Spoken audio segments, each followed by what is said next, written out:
Hello friends, എല്ലാവർക്കും Mallus cooking ഹട്ടിന്റെ പുതിയൊരു വീഡിയോയിലേക്ക് സ്വാഗതം.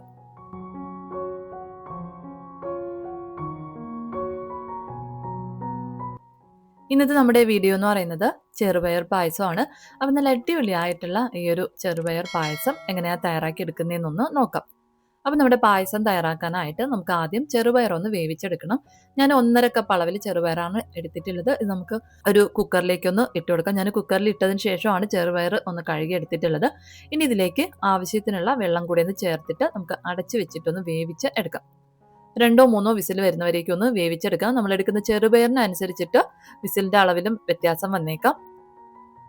ചെറുപയർ വെന്ത് വരുന്ന സമയം കൊണ്ട് തന്നെ നമുക്ക് ഇതിലേക്ക് വേണ്ടിയിട്ടുള്ള ചവ്വരി കൂടെ ഒന്ന് വേവിച്ചെടുക്കാം. അപ്പൊ ചവ്വരി വേവിക്കാനായിട്ട് നമുക്കൊരു പാത്രത്തിലേക്ക് 1/2 കപ്പ് അളവിൽ ചവ്വരി ചേർത്ത് കൊടുക്കാം. അപ്പൊ ഞാൻ പെട്ടെന്ന് വെന്ത് വരുന്ന ടൈപ്പ് ചവ്വരിയാണ് എടുത്തിട്ടുള്ളത്. ചെറുതായിട്ടൊന്ന് കഴുകിയിട്ടാണ് ചവ്വരി ചേർത്ത് കൊടുത്തിട്ടുള്ളത്. ഇതിലേക്ക് ആവശ്യത്തിനുള്ള വെള്ളം കൂടി ഒന്ന് ചേർത്തതിന് ശേഷം നമുക്ക് ഈ ചവ്വരി നന്നായിട്ടൊന്ന് വേവിച്ചെടുക്കാം. ഒരു 10 മിനിറ്റിനുള്ളിൽ തന്നെ നമുക്ക് ഈ ചവ്വരി നന്നായിട്ടൊന്ന് വെന്ത് കിട്ടും. ഇപ്പോൾ വെള്ളമൊക്കെ നല്ലതുപോലെ ഒന്ന് തിളച്ച് വന്നിട്ടുണ്ട്. ചവ്വരി ഇടയ്ക്കിടയ്ക്ക് ഒന്ന് ഇളക്കി കൊടുക്കണം, ഇല്ലാന്നുണ്ടെങ്കിൽ അടുക്കി പിടിക്കാനുള്ള സാധ്യതയുണ്ട്. ഇപ്പോൾ ചവ്വരിയൊക്കെ നന്നായിട്ടൊന്ന് വെന്ത് വന്നിട്ടുണ്ട്. ഈ ഒരു സമയമാകുമ്പോഴത്തേക്ക് നമുക്ക് സ്റ്റൗ ഒന്ന് ഓഫ് ചെയ്യാവുന്നതാണ്. ഇനി നമുക്ക് ചവ്വരി ഒന്ന് മാറ്റിയതിന് ശേഷം ഇതേ അടുപ്പിലേക്ക് നമ്മുടെ ശർക്കര ഉരുക്കാനായിട്ടൊന്ന് വെക്കാം. അതിനായിട്ടൊരു പാത്രം ഒന്ന് വെച്ചിട്ടുണ്ട്. ഇതിലേക്ക് 1.5 കപ്പ് അളവിൽ പൊടിച്ച ശർക്കര ഒന്ന് ചേർത്ത് കൊടുക്കാം. വലിയ ശർക്കര ഇതുപോലെ ചെറിയ കഷ്ണങ്ങളാക്കി ഒന്ന് പൊടിച്ചെടുത്തിട്ടുള്ളതാണ്. ഇതിലേക്ക് 1 കപ്പ് അളവിൽ വെള്ളം കൂടി ഒന്ന് ചേർത്തതിന് ശേഷം ശർക്കര നന്നായിട്ടൊന്ന് ഉരുക്കിയൊന്ന് മാറ്റി വെക്കാം. ഇപ്പം നമ്മുടെ കുക്കറിന്റെ പ്രഷറൊക്കെ ഒന്ന് കുറഞ്ഞതിന് ശേഷം നമുക്കിതൊന്ന് ഓപ്പൺ ചെയ്യാം. ഇപ്പം ചെറുപയർ നല്ലതുപോലെ തന്നെ ഒന്ന് വെന്ത് വന്നിട്ടുണ്ട്. ഈ ഒരു പരുവത്തിൽ വേണം ചെറുപയർ ഒന്ന് വേവിച്ച് എടുക്കാനായിട്ട്. ഇനി നമുക്ക് നമ്മുടെ പായസം തയ്യാറാക്കാനായിട്ട് തുടങ്ങാം. അപ്പം അതിനായിട്ട് ഞാനൊരു ഉരുളി ചൂടാകാനായിട്ട് വെച്ചിട്ടുണ്ട്. ഇതിലേക്ക് 1 സ്പൂൺ അളവിൽ നെയ്യ് ചേർത്ത് കൊടുക്കാം. നെയ്യ് ചേർത്തതിന് ശേഷം നമ്മൾ വേവിച്ച് വെച്ചിട്ടുള്ള ചെറുപയർ നമുക്ക് ഈ നെയ്യിലേക്ക് ചേർത്ത് 1 2 മിനിറ്റ് ഒന്ന് വഴറ്റിയെടുക്കാം. അതിനുശേഷം നമ്മൾ ഉരുക്കി വെച്ചിട്ടുള്ള ശർക്കര പാനി അരിച്ച് ഇതിലേക്കൊന്ന് ഒഴിച്ചു കൊടുക്കാം. അതിനുശേഷം നമുക്ക് ചെറുപയർ ഒന്ന് തിളപ്പിച്ച് എടുക്കാം. നമ്മൾ ശർക്കര ചേർത്ത് കൊടുത്തു കഴിഞ്ഞാൽ പിന്നെ ചെറുപയർ ഒട്ടും തന്നെ വെന്ത് വരില്ല. അതുകൊണ്ട് തന്നെ ആദ്യമേ നല്ലതുപോലെ വേവിച്ചിട്ട് വേണം പിന്നെ നമ്മൾ ഇതിലേക്ക് ശർക്കര പാനിയൊക്കെ ഒന്ന് ചേർത്ത് കൊടുക്കാനായിട്ട്. ഇപ്പോൾ ശർക്കര പാനി ചേർത്ത് ഒന്ന് തിളപ്പിച്ചെടുത്തിട്ടുണ്ട്. ഇനി നമുക്കിതിലേക്ക് നമ്മൾ വേവിച്ച് മാറ്റി വെച്ചിട്ടുള്ള ചവ്വരി കൂടെ ഒന്ന് ചേർത്ത് കൊടുക്കാം. ചവ്വരിയും കൂടെ ചേർത്ത് നമുക്ക് നന്നായിട്ടൊന്ന് ഇളക്കി കൊടുക്കാം. ചവ്വരിയിൽ ശർക്കരയുടെ മധുരമൊക്കെ ഒന്ന് പിടിച്ചു വരണം. അതുവരേക്കും നമുക്കൊന്ന് തിളപ്പിച്ച് എടുക്കാം.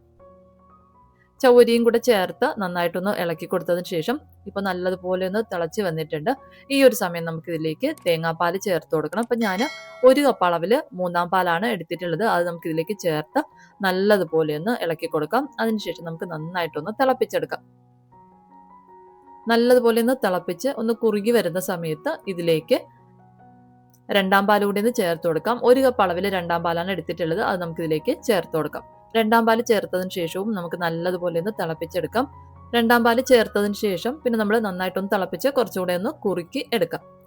ഇപ്പോൾ നല്ലതുപോലെ ഒന്ന് തിളച്ച് വന്നിട്ടുണ്ട്. ഇനി നമുക്കിതിലേക്ക് 1-ാം പാൽ ചേർത്ത് കൊടുക്കണം. അപ്പം ഞാൻ 1.5 കപ്പ് അളവിൽ 1-ാം പാലാണ് എടുത്തിട്ടുള്ളത്. അത് നമുക്കിതിലേക്ക് ചേർത്ത് കൊടുക്കാം.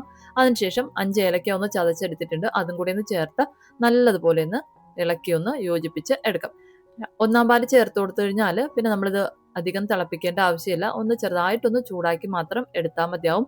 അതിനുശേഷം നമുക്കിതിലേക്ക് 2 സ്പൂൺ നെയ്യിൽ കുറച്ച് കാഷ്നട്ടും ഉണക്കമുന്തിരിയും കൂടി ഒന്ന് ഫ്രൈ ചെയ്തതും കൂടി ഒന്ന് ചേർത്ത് കൊടുക്കാം. ഉണക്കമുന്തിരിയും കാഷ്നട്ടും കൂടി ഒന്ന് ചേർത്ത് നന്നായിട്ടൊന്ന് മിക്സ് ചെയ്ത് എടുത്തു കഴിഞ്ഞാൽ നല്ല അടിപൊളിയായിട്ടുള്ള ചെറുപയർ പായസം റെഡിയായി കഴിയും. നമ്മൾ സ്റ്റൗ ഒക്കെ ഒന്ന് ഓഫ് ചെയ്ത് ഒരു 5-10 മിനിറ്റ് കഴിയുമ്പോഴത്തേക്കും ഇത് കുറച്ചുകൂടി ഒന്ന് തിക്കായിട്ട് വരും. അപ്പോൾ അതിനനുസരിച്ചിട്ട് വേണം ആദ്യമേ ഒന്ന് കുറുക്കി എടുക്കാനായിട്ട്. അപ്പോൾ ഇത്രയേ ഉള്ളൂ. എന്തായാലും ഓണത്തിന് ഈ ഒരു ചെറുപയർ പായസം ഒന്ന് തയ്യാറാക്കി നോക്കുക. നിങ്ങൾക്ക് വീഡിയോ ഇഷ്ടപ്പെടുകയാണെന്നുണ്ടെങ്കിൽ ലൈക്ക് ചെയ്യാനും ചാനലൊന്ന് സബ്സ്ക്രൈബ് ചെയ്ത് സപ്പോർട്ട് ചെയ്യാനും മറക്കല്ലേ. അപ്പോൾ പുതിയൊരു വീഡിയോയിലൂടെ നമുക്ക് വീണ്ടും കാണാം. അതുവരെ താങ്ക് യു, ബൈ.